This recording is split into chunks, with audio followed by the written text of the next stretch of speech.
Muy buenos días a todos, empresarios, fiscalistas, amigos todos que nos acompañan en nuestras charlas fiscales de los jueves. Es un gusto volver a tenerlos reunidos y darle la bienvenida a quienes por primera vez se enlazan con nosotros. Y para ellos me permito presentarme. Soy Pedro Guillén Mariscal, presidente corporativo de GM Business Law Firm, firma de asesores fiscales empresariales por más de 30 años de experiencia en el ramo. Quiero reconocerles a todos los participantes su compañía y desearles que sea de mucho provecho, ya que reconozco que ustedes son personas sumamente ocupadas y destinarle este tiempo del día a estas reuniones, pues considero que dada la cantidad y calidad de las personas que nos acompañan, ha sido realmente algo de suma importancia para ustedes y para nuestras empresas. En esta ocasión vamos a tocar un tema que trasciende la operación técnica de los impuestos. Ya ven que tradicionalmente hemos manejado el tema fiscal desde el punto de vista práctico, operativo, pero que al final del día el tema fiscal tiene origen y un fin más importante, más trascendente. Y no se alejan de ello, por eso los temas impositivos. Estoy hablando del ser humano. El ser humano tiene una definición primaria que es conocida de todos, que se refiere a la capacidad de razonar. El ejemplo clásico es el Homo sapiens, que desde la prehistoria lo conocemos como el precursor de la humanidad, y que se distingue del resto de los animales por su capacidad de razonamiento. Sin embargo, esta definición es muy limitada. Es muy limitada debido a que yo me niego a aceptar, y muchos nos negamos a aceptar, que descendemos del mono. Sin embargo, esta es una parte también esencial del ser humano. Por otra parte, la filosofía nos rescata. La filosofía nos lleva y nos dice, oye, aparte de la capacidad de razonar, tienes la capacidad espiritual, tienes un alma, o sea, tienes cuerpo y alma. Para los escépticos le llamamos espíritu, hablamos y te lo reconocemos, que los más escépticos dicen, o esa persona tiene un espíritu de lucha, tiene un espíritu emprendedor, o sea, hay algo más aparte del cuerpo. En esta parte de la humanidad encontramos que el ser humano no puede vivir solo, y eso es parte de lo que decíamos, que no solo es el cuerpo, sino que también hay algo más. Y en esa parte del alma o espiritual, el ser humano busca la compañía. Aristóteles le llamaba el animal político. O sea, tenemos que vivir en sociedad. Nos necesitamos unos a otros. Y no solo por la comida, sino también por la cuestión espiritual, por la cuestión de razón social, por la cuestión de que nos damos ese ánimo cuando estamos juntos, nos complementamos mutuamente. El hombre y la mujer, la familia, la sociedad, los países, el mundo. Y en este tema existen como dos vertientes siempre, que en la historia de la humanidad se han peleado por encontrar cuál es el mejor sistema de regular la convivencia humana. Y aquí lo podemos ejemplificar con dos grandes pensadores del siglo XVII. Uno es Rousseau. Rousseau hablaba del contrato social. Y por contrato social entendía que los seres humanos delegaban sus derechos humanos en un tercero, renunciaban a sus derechos humanos individuales en favor de un soberano. Ese soberano en ese tiempo era un rey o un dictador, el cual tenía el derecho de la vida y la muerte sobre sus súbditos, tenía el derecho a pernada y, en fin, muchos derechos. Y ese señor era el que regulaba la actividad de la sociedad. Ahora se llama Estado. Y cuando ese Estado se vuelve totalmente con un poder absoluto, lo único que se genera es que ya no hay derechos humanos. Ya todo está en función de lo que el soberano Estado decide y determina. Si quieres ir a la escuela, bueno, vas a estudiar lo que el soberano dice. Si quieres realizar una actividad personal, siempre y cuando el Estado te lo permita. Y entonces ya los derechos humanos se vulneran totalmente. En contraparte, Montesquieu en su obra El espíritu de las leyes, habla precisamente de cómo se debe de, cuáles son los límites del soberano, cuáles son los límites del Estado respecto de los derechos humanos.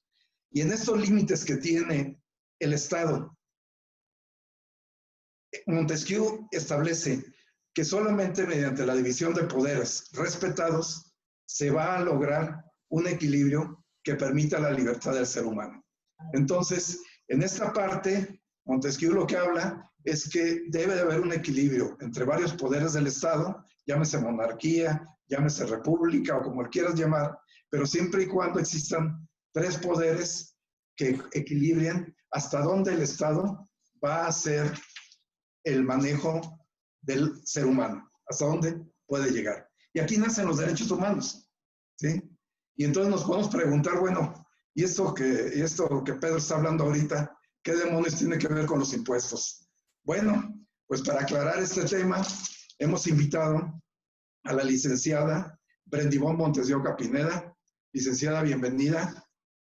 Le damos la bienvenida a este evento. Muchas gracias, es un placer estar aquí acompañando. Gracias, licenciada, bienvenida. La licenciada Montes de Oca es licenciada en Derecho por la Universidad Panamericana. Cuenta con especialidad en Derecho Administrativo por la misma Universidad Panamericana. Tiene maestría en Derecho Fiscal por la Universidad del Valle de México y cursa actualmente el Derecho Empresarial en el ITAM, el Instituto Tecnológico Autónomo de México. Dentro de su práctica profesional presta servicios de asesoría fiscal a empresas de diversos sectores empresariales, como es el turístico, telecomunicaciones, construcción y bueno, y otros muchos.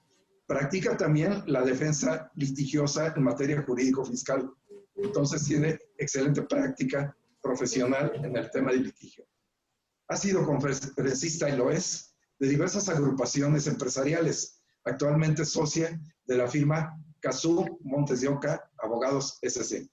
Bienvenida, licenciada Montes de Oca.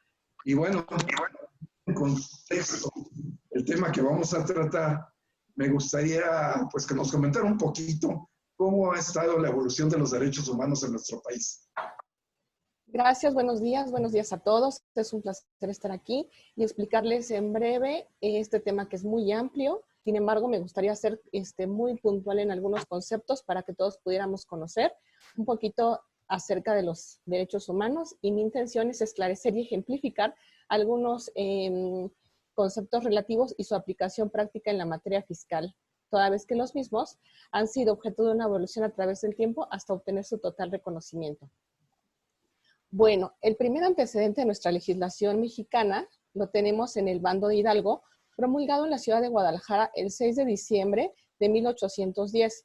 En este Bando de Hidalgo se buscó eliminar los tributos para los indios o para los indígenas, que tenían por concepto de pago de gastos de guerra o por cuotas, por pago de casetas o cualquier tipo de exención que tuvieran los indígenas. Ese es el primer antecedente de nuestra legislación acerca de los derechos de los pagadores de impuestos, hasta llegar a la Constitución que nos rige actualmente, que es la del 5 de febrero de 1917, en donde se estableció el artículo 31, fracción cuarta, que establece la obligación de los mexicanos de contribuir al gasto público de la federación, entidades, municipios en que residan de manera proporcional, equitativa, que establezcan las leyes. Esta evolución de los derechos humanos también se ha dado a través de la Suprema Corte de Justicia de la Nación de nuestro país. El primer antecedente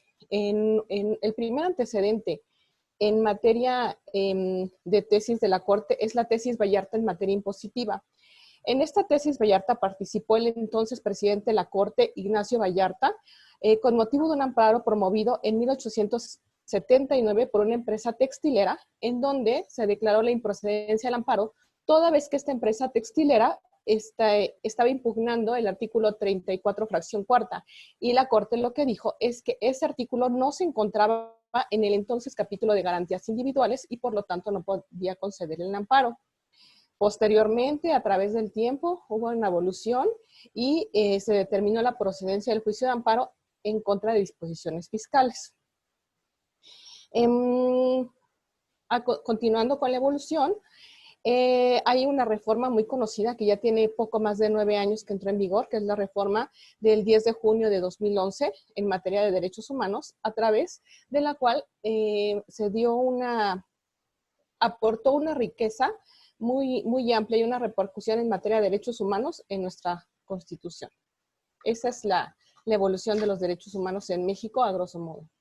Excelente, excelente, abogada. Bueno, para conocer un poquito de la historia, pero ¿cómo nos definirías o te preguntaría qué son los derechos humanos para que todos entendamos bien de qué estamos hablando?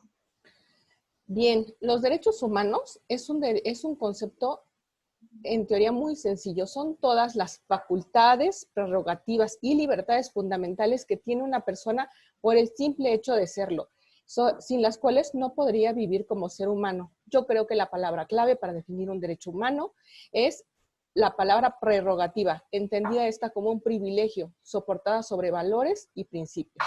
Primero es el principio, que fue reconocido en nuestra Constitución para reconocerlo como un derecho humano. Ok, entonces los derechos humanos, utilizaste la palabra prerrogativa y privilegio. El ser humano, por ser humano, o sea, ya goza de esos derechos o se los tiene que reconocer el Estado para que goce de ellos.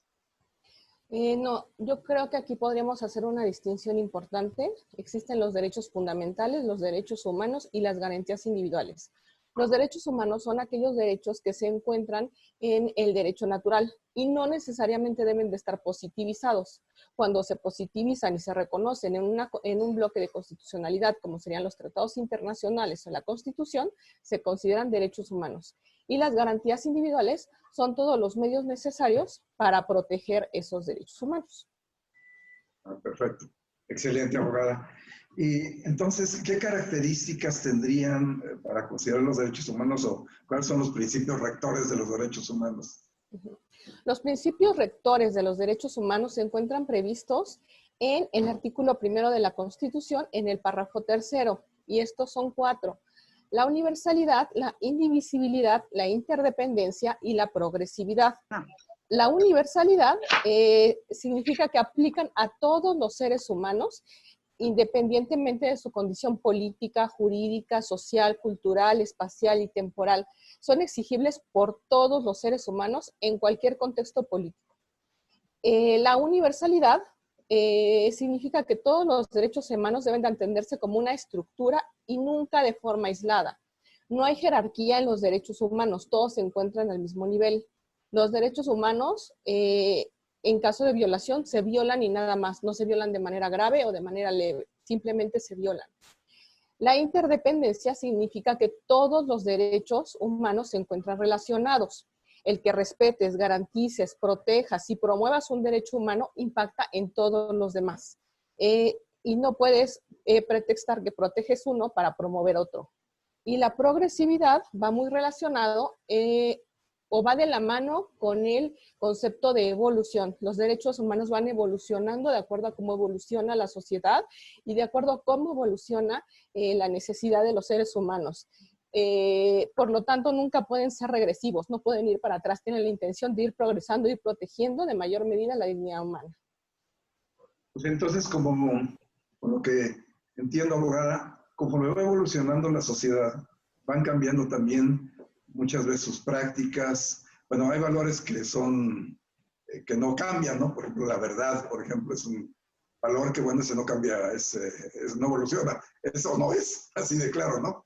Sin embargo, otro tipo de relaciones sociales, como tú bien dices, evolucionan. Y al evolucionar, algunos para bien y otros pues, no tan para bien, entonces se va a ir regulando esa situación. Entonces, la norma jurídica, al momento de reconocer un nuevo derecho humano, vamos a llamarle así, estamos hablando de cosas que anteriormente se veían mal y ahora de repente ya se ven bien. Ese tipo de evolución es la que comentas que sí es, se va a estar modificando el concepto y la regulación legal de esas acciones. ¿Es lo que entiendo? Sí, tienen la tendencia justamente de ir generándose más, bueno, no generándose, reconociéndose más, positivizándose, y si un juzgador quisiera, o más bien juzgara de manera regresiva un derecho humano que estuviera reconocido en nuestra legislación o en la legislación internacional, pues esa sentencia sería violatoria de los derechos humanos porque sería regresiva. Ok. Entonces, la violación de un derecho humano, por ejemplo, no sé, vamos a pensar cosas que han pasado en México, de los campesinos, por ejemplo, que ha habido campesinos asesinados ahí por quién sabe quién. Ya independientemente de la gravedad del acto, vamos a llamarlo así, la violación per se del derecho humano está sancionada en la misma forma, aunque la gravedad sea una u otra. Ya se dio, o sea, no hay un derecho humano, no hay uno poquito embarazado y uno mucho embarazado. O estás o no estás. Es lo que estamos comentando, ¿verdad? Exactamente, los derechos humanos no se violan de manera leve o grave, se violan o no se violan, y no hay un derecho humano que tenga mayor jerarquía que otro. Sin embargo, cuando hay una colisión de derechos, pues tenemos que hacer un análisis justamente para saber cuál tiene que prevalecer en ese contexto. Sin embargo, no significa que uno sea más importante o jerárquicamente superior que el otro. Oye, entonces aquí entramos al principio pro persona. O sea, aquí cuando hablamos de derechos humanos, porque ahora se habla de derechos, ya se hablan de un montón de derechos sociales, derechos, cuántas cosas, ¿no?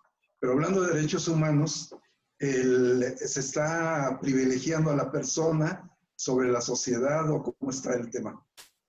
Sí, los derechos humanos se interpretan a la luz del principio pro persona o pro homine. ¿Qué significa esto? Esta forma de interpretación es un criterio hermenéutico de interpretación. Se encuentra previsto en el artículo 1º, segundo párrafo de la Constitución, y significa que vamos a acudir a la norma más amplia o a la interpretación más extensiva cuando se trata de reconocer derechos protegidos, y a la norma o interpretación más restringida cuando se trate de restringir su ejercicio. Esto es, vamos a interpretar siempre la norma de la manera que más beneficie a la persona.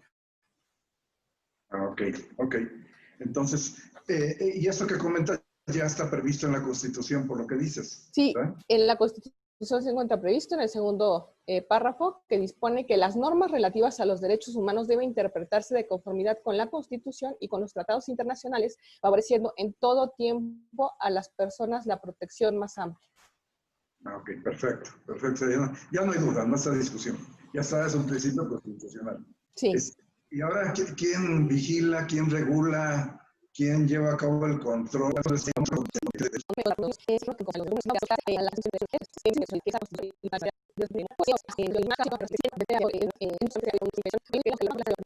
Emitió una jurisprudencia determinando que cuando hay una restricción expresa al ejercicio de los derechos humanos, se deberá estar a lo que indica la norma constitucional. Esto es así. Si la Constitución establece una restricción de un derecho en mayor medida que el tratado internacional, de todas formas, se tiene que aplicar la norma más restrictiva, que es la Constitución. Entonces, rompe con el bloque constitucional y en caso de restricción sí pone un poquito más arriba a la Constitución que a los tratados internacionales en materia de derechos humanos. Ya el tema de que las normas jurídicas están al mismo nivel, la Constitución y los tratados internacionales ya no están tan igual, por lo que estás comentando. Sí, de acuerdo al segundo párrafo, fracción primera de la Constitución, sí están al mismo nivel, así lo menciona, que las normas relativas a los derechos humanos se interpretan de conformidad con la Constitución y con los tratados. Pero con esta jurisprudencia del año 2014, se puede interpretar que en caso de que haya una restricción expresa al ejercicio de un derecho, se tiene que aplicar lo que diga la Constitución. Bueno, entonces aquí también para los que no son abogados, es importante conocer que cuando se dicta una jurisprudencia por el Poder Judicial, bueno, esta ya obliga a todas las autoridades como si fuera una norma legal. Claro que hay que hacerla valer en el juicio, ¿verdad? ¿Es el correcto, abogado? Sí, así es. Sí, correcto. Muy bien. Oye, y yo escuché un tema, en el tema de control, un tema que hablaban de algo difuso, confuso y genérico, y no concreto y conciso. Entonces, en este tema de control, ¿qué nos puede decir al respecto? Sí, el control difuso, vamos a establecer cuál es la diferencia entre el control difuso y el control concentrado de la constitucionalidad de los derechos humanos. El control concentrado, en México, antes de la reforma de 2011, había un control concentrado de la constitucionalidad.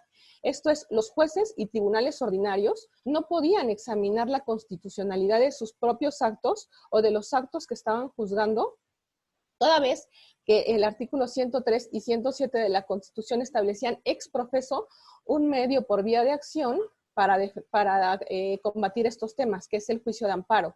Y por eso se le determina como un control concentrado de la Constitución. Solamente los jueces de amparo o los que tuvieran los medios de control constitucional, como es el amparo, la acción de constitucional o la controversia constitucional, tenían la facultad de analizar la constitucionalidad de los actos que estuvieran juzgando. Sin embargo, con la reforma de 2011 se le da la oportunidad a los jueces ordinarios, y ya sea de legalidad, administrativos o jurisdiccionales, de analizar la constitucionalidad de los actos que están juzgando. Entonces, y desaplicar la norma que consideran que no respeta el bloque de constitucionalidad en ese caso concreto. Entonces, podemos decir que en nuestro país hay un control constitucional mixto. Por un lado, continúa siendo un control concentrado para los medios de control de la Constitución, como son juicio de amparo, controversia constitucional y acción de constitucionalidad, pero un control difuso para los jueces ordinarios que no son de constitucionalidad, pero pueden analizar la constitucionalidad de la misma. Bueno, eso me parece muy bueno, ¿no? Si estoy interpretando bien, se amplía la capacidad de juzgar mejor, porque al mismo tiempo pueden entrar a temas que anteriormente estaban vetados para ellos. Sí, así es. Así es una ganancia para el sistema mexicano y para todos los gobernados que puedan inclusive argumentar conceptos de constitucionalidad desde un medio administrativo, como sería el juicio contencioso administrativo, y desde ahí el juez podría desaplicar una norma y concluir de manera exitosa un juicio.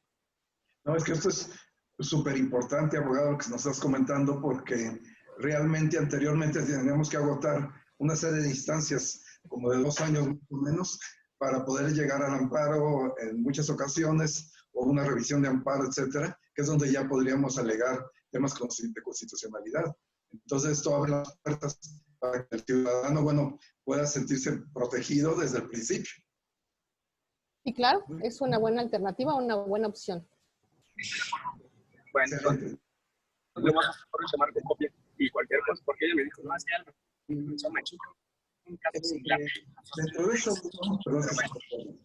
esto, está bueno. Ahorita elabora el correo para que me lo haga. El doctor Fulgencio tiene abierto el micrófono. Sí, correcto.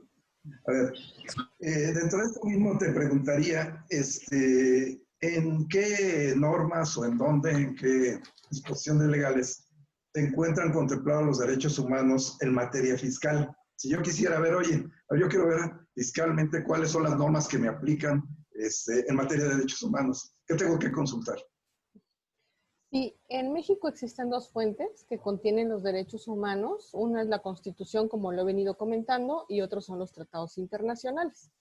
En la Constitución principalmente se encuentran previstos en el artículo 1 y en el artículo 31, fracción 4, así como los artículos que contienen las supergarantías, que son el 14 y 16 constitucional.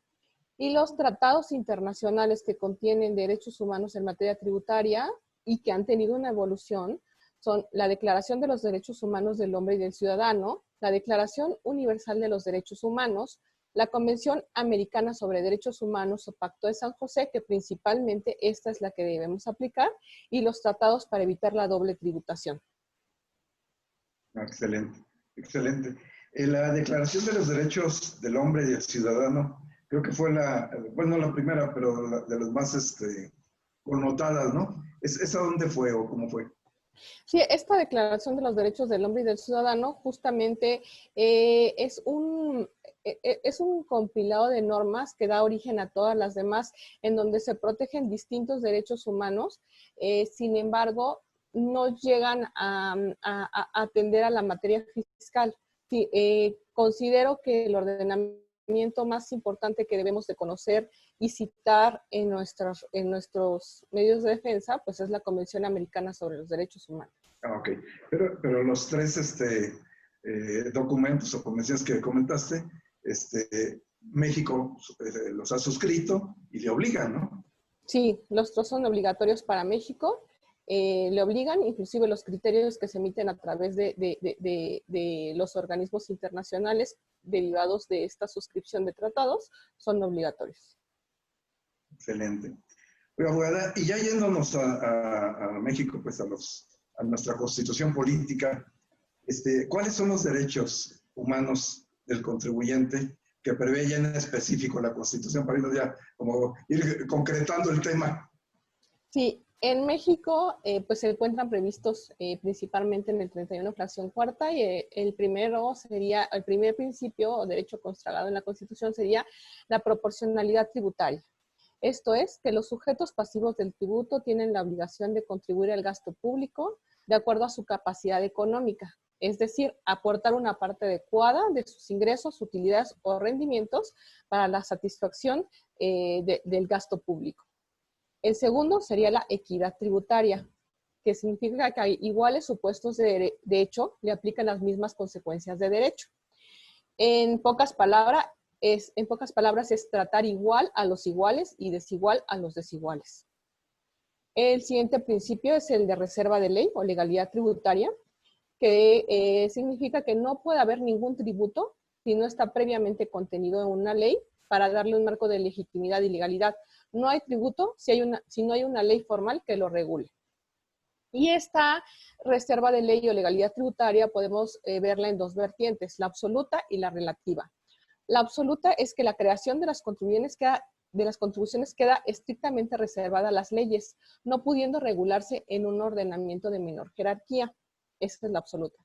Y la relativa es que la propia ley puede dar la remisión a una fuente secundaria para determinar algunos elementos del tributo, pero la propia ley tiene que establecer la remisión expresa a dicha fuente secundaria. Y por último, el destino al gasto público. Los tributos tienen la intención de estar destinados a las necesidades del sostenimiento de los estados para alcanzar sus fines, como lo es el bien común. Esos son los principios que regulan la Constitución en materia de derechos humanos. Entre otros, estos son como la base, las principales fuentes, y de ahí podemos ir derivando otros. Correcto, correcto. Y es la Constitución. Y después de ella, ¿qué otras normas regulan la materia en impuestos en materia de derechos humanos? De la Constitución es el macro, después, ¿qué sigue? Sí, bueno, después siguen las leyes con las fuentes secundarias, las leyes generales, como sería un Código Fiscal de la Federación, una ley del impuesto sobre la renta. Sin embargo, en México tenemos una Ley Federal de Derechos del Contribuyente, publicada en el año 2005, que específicamente tiene la finalidad de atender y detallar los derechos que tienen los pagadores de impuestos, como son a ser informado y ser asistido, ser escuchado o el derecho de audiencia, derecho de petición, derecho a la protección y confidencialidad de datos, derecho a la autocorrección fiscal, derecho a no pagar más contribuciones de las debidas y derecho de acceso a la justicia fiscal, entre otros muchos. Oye, ese de derecho a no pagar más contribuciones está muy bueno. Sí, claro. ¿Cómo funciona? Okay. Sí, claro, siempre sí, a través de un derecho de audiencia podemos hacer valer en un procedimiento que se esté llevando en el ejercicio de facultades de comprobación, tenemos el derecho de que se corrijan las cifras en caso de que nos estén determinando un crédito superior a lo que realmente se adeuda, o finalmente también pudiera ser fuera de un ejercicio de facultades a presentar una declaración de autocorrección justamente cuando consideramos que autodeterminamos mal nuestros impuestos. O sea, justamente existen los medios para poder demostrar a la autoridad que se deben menos impuestos de los que se están determinando o de los que nos autodeterminamos.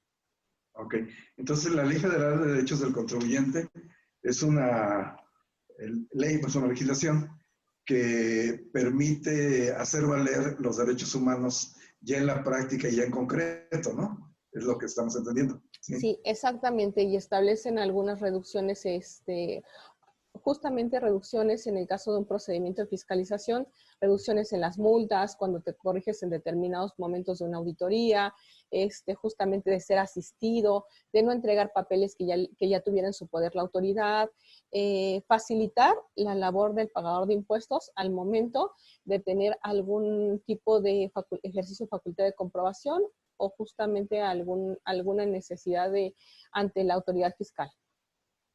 ok, perfecto.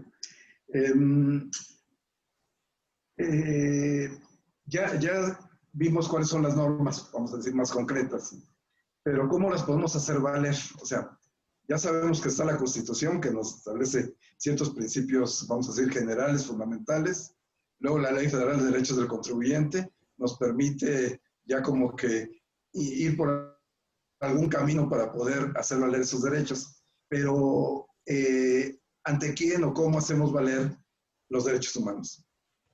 Sí, los derechos humanos, como lo comenté en las preguntas anteriores, podemos hacerlos valer a través de un control difuso, un control concentrado.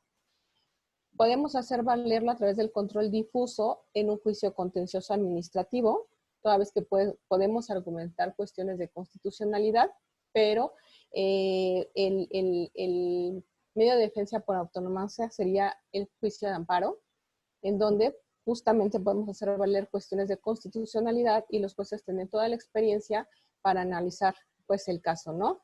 Entonces podría ser a través de un juicio contencioso, un juicio de amparo indirecto en contra de la sentencia emitida en el juicio contencioso, amparo directo, o un amparo indirecto cuando consideramos que la publicación de una ley o el primer acto de aplicación es violatorio de algunos derechos humanos.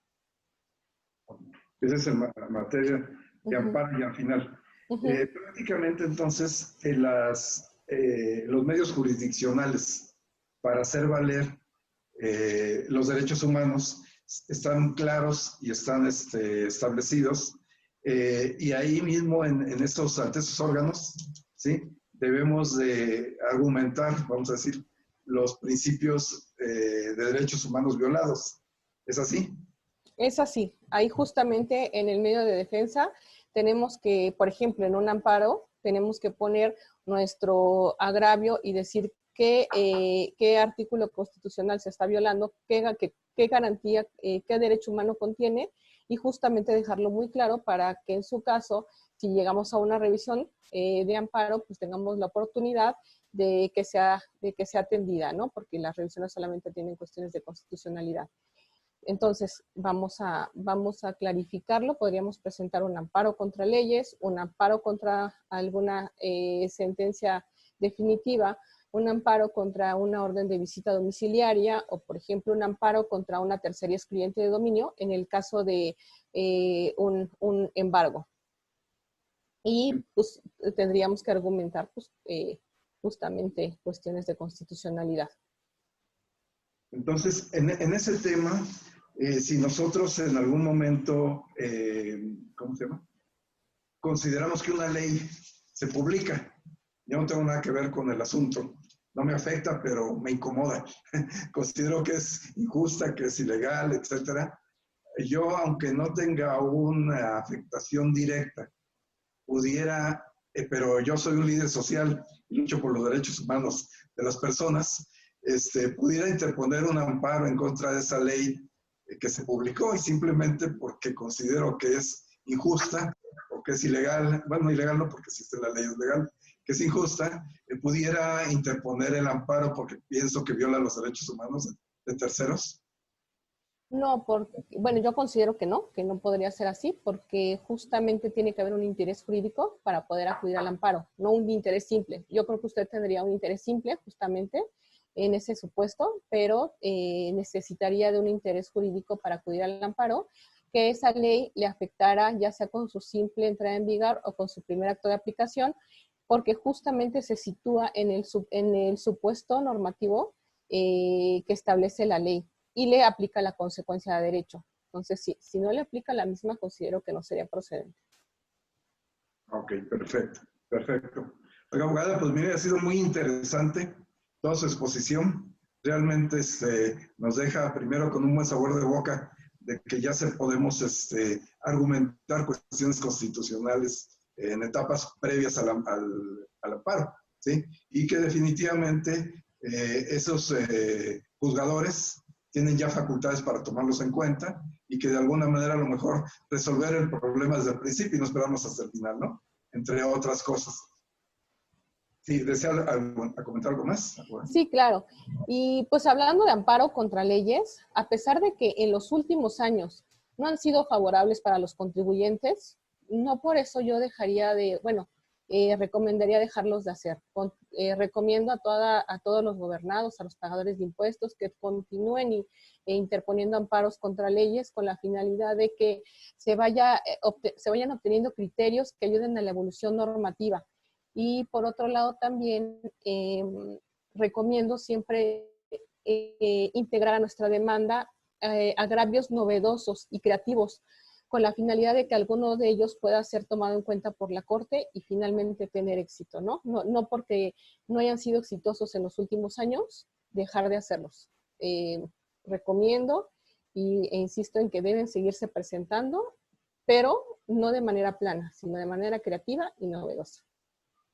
Excelente.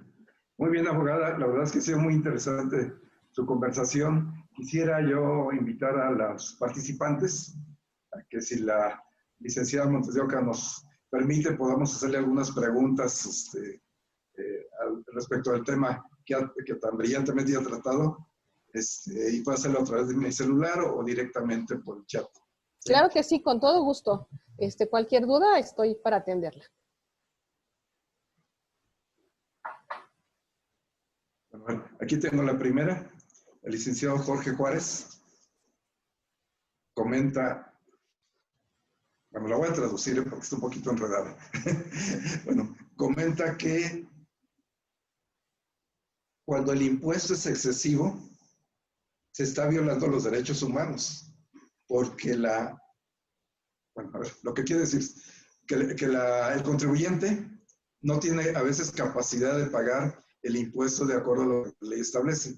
Y ese solo hecho está violando sus derechos humanos, porque aun cuando trabaja, aquí creo que trabaja mucho, con otras palabras, ¿cómo se llama? No está generando lo necesario para pagar esos impuestos. Que eso se pudiera hacer valer en un amparo, ¿o qué viabilidad tendría? Y si se hace, ¿con qué procedimiento sería? Sí, yo creo que ahí pues ya se le habría, tendríamos que ver el caso específico, porque justamente tendríamos que ver qué norma considera que le está determinando el impuesto de manera excesiva, ¿no? No es como que pueda decirlo de manera genérica, cualquier impuesto es caro. No, habría que atender a la situación particular y justamente tiene que haber pues un acto que le dé origen a un amparo para respetar el principio de definitividad. No nada más tienes que agotar primero los medios ordinarios y poder acudir posteriormente al amparo. Y justamente tienes que tener un acto o una situación en particular que te afecte, una sanción, alguna resolución definitiva que te afecte para poder acudir al amparo. Entonces, de manera genérica no pudieras interponer un medio de defensa.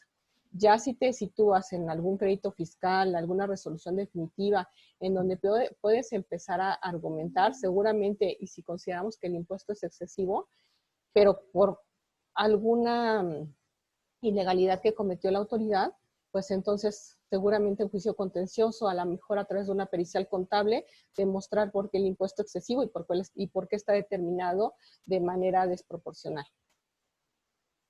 Este, Muy bien, abogada, gracias. Oye, ayer comentaba con el licenciado Montemayor, si está enlazado, voy a permitirme comentar lo que platicábamos ayer respecto de la falta de sensibilidad de la autoridad tributaria en este momento, en que estamos viviendo prácticamente pues una pandemia, como todos sabemos, hay muertos por todos lados. La Ciudad de México es uno de los focos más rojos que hay, aunque digan que estamos en naranja. Bueno, la realidad es otra. ¿Cómo se llama? Y el SAT está haciendo invitaciones a que vengan empresarios, contribuyentes de provincia, con el riesgo que suben al avión y se contaminen, de que los aeropuertos ya sabemos cómo están, etcétera. Y bueno, contra eso, en materia de derechos humanos, pues obviamente es una falta de sensibilidad absoluta. Pero independientemente de eso, en la parte legal, procedería algo en esos casos que consideramos que efectivamente están violando los derechos humanos al exponer nuestra vida. Sí, mire, me comentó que era carta de invitación o que ya era ejercicio de facultades. Bueno, ver los dos supuestos. ¿Qué procedería en un caso y cuál en el otro? Bueno, yo creo que en carta de invitación, pues justamente no pudiéramos argumentar derechos humanos porque la carta de invitación es simplemente un exhorto de la autoridad a acudir a aclarar una situación fiscal en específica, pero no se decide una situación en particular y no se establece sanción alguna por no acudir. Entonces, yo creo que ahí lo único que se podría hacer es presentar algún escrito con fundamento en el artículo 8º constitucional, derecho a la petición, y solicitar que se cite al contribuyente en una administración de la localidad. Por otro lado, considero que si se trata de algún ejercicio de facultades de comprobación, el contribuyente pudiera desahogar válidamente a través del buzón tributario, toda vez que es el medio de contacto idóneo entre la autoridad y los contribuyentes. Y justamente la autoridad, a pesar de estar desarrollando en la actualidad, bueno, debido a la causa de fuerza mayor que es la pandemia, está continuando los procedimientos de fiscalización a través de buzón tributario. Entonces, no creo que tuviera algún problema de desahogarlo por esa vía, y si lo tuviera, considero también que no hay una violación de derechos humanos en ese momento, toda vez que tiene los medios ordinarios para convertir el crédito fiscal que en su momento se determine, porque todavía tiene el recurso de revocación y el juicio contencioso para continuar entregando la documentación que a su derecho convenga, y justamente el recurso de revocación y el juicio contencioso pueden presentarse en línea. Ok, entonces podríamos decir, si es el carta de invitación, como no es un acto definitivo, no es una invitación precisamente, que no es que sea ilegal, pero tampoco es legal, no se llama así. ¿Cómo se llama? Pues prácticamente no tendríamos la opción del amparo. Sería, como decíamos en la escuela, el sagrado derecho de pataleo ante la falta de sensibilidad de la autoridad, ¿no? Pero ya en el caso de facultades de comprobación, cuando en el mismo oficio te cita y te dice, debes de presentarse en la avenida Hidalgo a tales horas, tal día, dentro de los 10 días hábiles siguientes, con toda tu documentación, pues prácticamente ahí sí estamos hablando de una exposición, una obligación y que tiene una consecuencia. Porque si no presentas la documentación, en algún momento dado, pues la autoridad te puede presumir ingresos acumulables, te puede presumir deducción no comprobadas, en fin. O sea, la consecuencia es real, ¿no? O sea, sí. Ahí cómo funcionaría. La consecuencia es real, sin embargo, tampoco es definitiva. Entonces, justamente el contribuyente tiene medios de defensa, como es el recurso de revocación, para continuar desahogando las pruebas que a su derecho convengan, entregando, ofreciendo pruebas para comprobar acreditar su dicho. Entonces, tampoco creo que sea definitivo. Claro que es una violación, sí, pero justamente si no se las atienden en el medio de defensa, entonces podría tener pruebas que le dan algún indicio de que sí hubo una violación. Sin embargo, yo creo que no se habría coartado su derecho porque podría continuar desahogando en los demás medios de defensa. No es definitivo. Excelente, excelente. El contador Gómez pregunta, en el caso de que se cancelen los sellos de una empresa, sin otra justificación más que una presunción de la autoridad, pues sí es un acto definitivo porque yo no puedo operar y viola mis derechos humanos. ¿Qué opina, abogada? Aquí valdría la pena saber en qué momento de ese procedimiento se encuentran, si ya es justamente el acto definitivo o solamente le están cancelando de manera provisional los sellos con la finalidad de que corrija su situación justamente en la fracción que le estén citando que incumple el contribuyente. O sea, tendríamos que ver cuál es qué le está diciendo la autoridad que no cumplió, por ejemplo, que se encuentre como no localizado, que no presentó declaraciones, justamente saber por qué le canceló los sellos, intentar corregir, y si a pesar de eso no, la autoridad no libera los sellos digitales de la persona, entonces acudir primero a los medios ordinarios para poder dar entrada al juicio contencioso. Al juicio de amparo. El juicio de amparo se rige por el principio de definitividad, cuando ya no hay medios ordinarios previos. Ok, entonces aquí lo que podemos aclararle al contador es el hecho de que los sellos no te los cancelan o te los suspenden por una presunción. Siempre hay una causa justificada. ¿Es así? Es así, y tienes que justamente acreditar ante la autoridad fiscalizadora que te has corregido o que no es como ella lo está comentando, demostrar que no te encuentras en el supuesto normativo para que te los pueda reactivar. Fíjate que hace algunas semanas tuvimos la oportunidad de contar con la compañía y la participación del licenciado Rafael Higueras, un abogado muy prominente, tiene un despacho en Puebla muy importante, y él hablaba de que existen alrededor de 200 causales por las cuales te cancelen o suspendan los sellos. Entonces, prácticamente, pues razones iba a haber, ¿verdad? alguna encontrará la autoridad para realizarlo, ¿no? Pero dentro de estas 200 siempre, como usted bien comenta, abogada, debe de estar alguna especificada en el oficio. ¿Sí? Perfecto. Y es más rápido intentar corregir esa situación que irte a impugnar y irte a un juicio. Excelente. Ahora me pregunta por acá, las empresas o patrones, ¿cuáles son las violaciones más importantes que podemos incurrir y cómo evitarlas?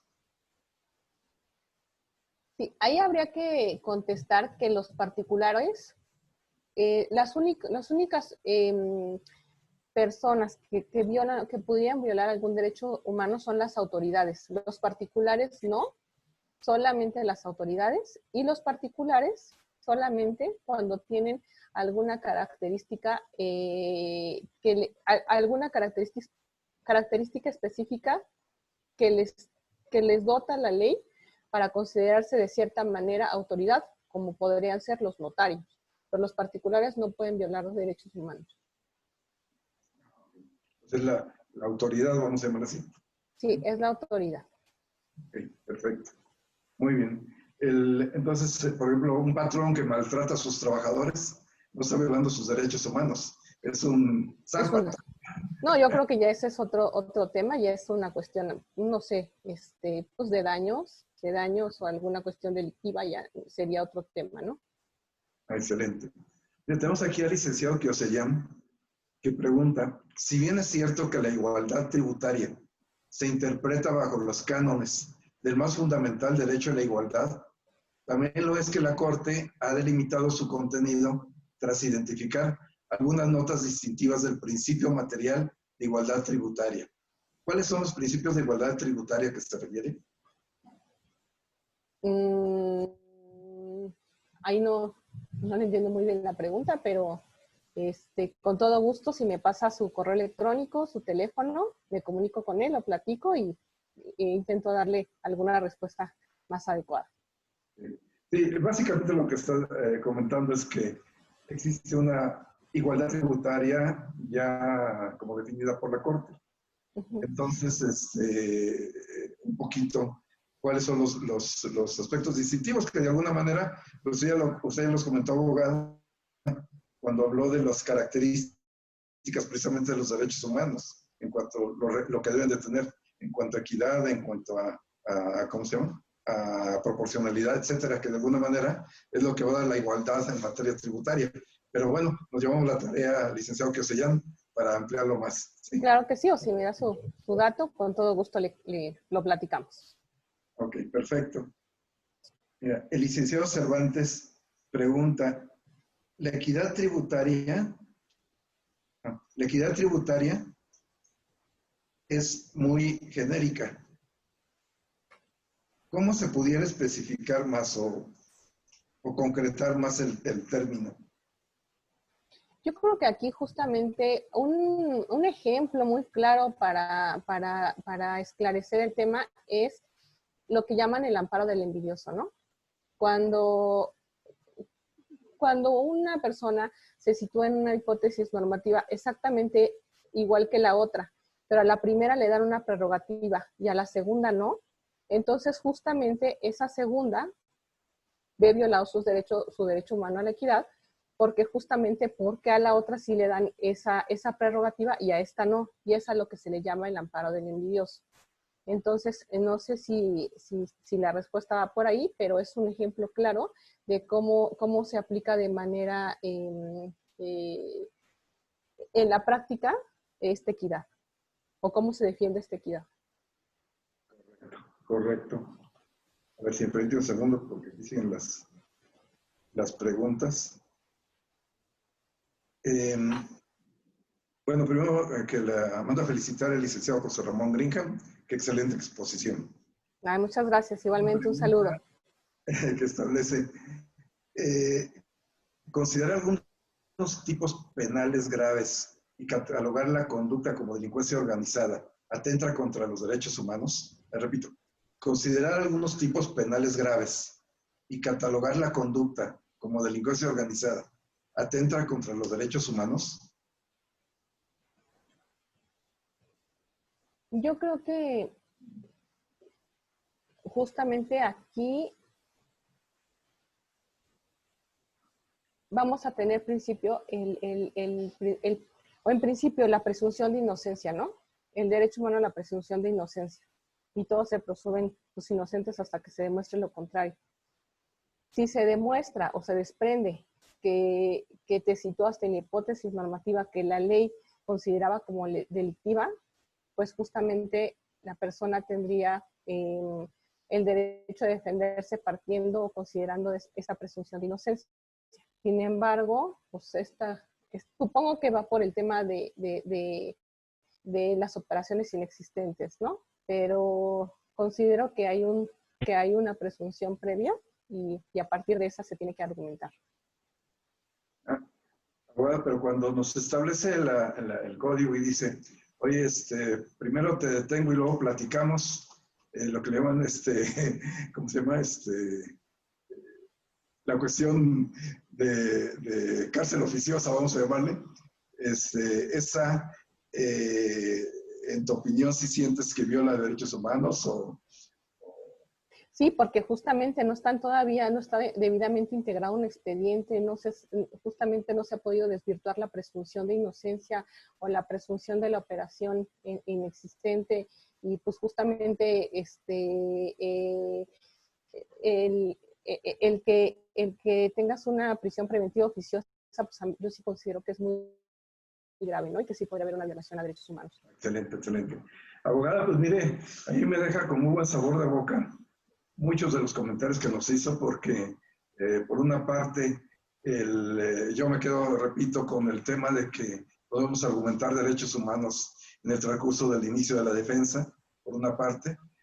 Por otro lado, sí creo que es muy claro, y usted lo ha repetido en varias ocasiones de su charla, el hecho de que el amparo va contra actos definitivos y que se deben de agotar primero las instancias previas antes de ejercerlo, porque mucha gente piensa que el amparo es como una varita mágica.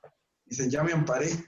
Pues ampararse es como la novia amparo, pero no, jurídicamente hablando, no es así, ¿no? O sea, ya me amparé no quiere decir que ya se acabaron tus problemas. O sea, el amparo es un medio de defensa último que existe una vez que ya agotaste todos los medios en el camino. Y que muchas veces es muy, bueno, cuando se resuelve en una sentencia de amparo.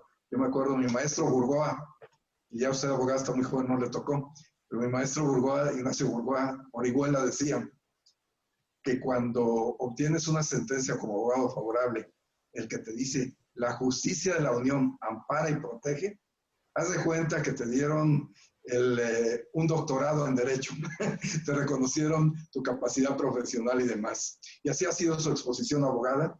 La felicito, realmente ha sido muy ilustrativa. Yo sé que los términos técnicos a veces son un poco difíciles para los que no son abogados, pero yo creo que estuvo bastante claro. Aquí vienen un montón de felicitaciones, ya no les quiero decir porque ya se nos fue el tiempo, pero continúo felicitándola y bueno, el resto de las preguntas que han estado llegando, nos vamos a permitir, si usted nos autoriza, enviárselas y para contestárselas directamente a los interesados. Claro que sí, muchas gracias por la oportunidad de participar. Claro que este tema es muy amplio, tiene muchas vertientes, pero pues este tenía la intención de ser muy breve, dar conceptos básicos y dar un parteaguas para definir de qué manera se pudieran defender los contribuyentes. Con todo gusto les proporciono mi correo electrónico si tienen más preguntas, es bmontes@cmo-asesores.com.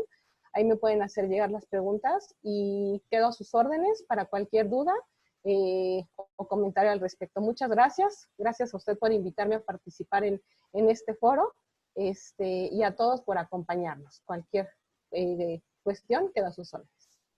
Gracias. Así mismo, a todos los amigos les comento que vamos a subir los datos de la abogada al chat Guillén Fiscal y a su despacho para que quien la quiera contactar directamente también con todo gusto, pues nos dará mucho gusto que la familia siga creciendo de este chat Guillén Fiscal. Muchas gracias a todos, bienvenidos una vez más y nos vemos el próximo jueves. Cuídense mucho, que la pandemia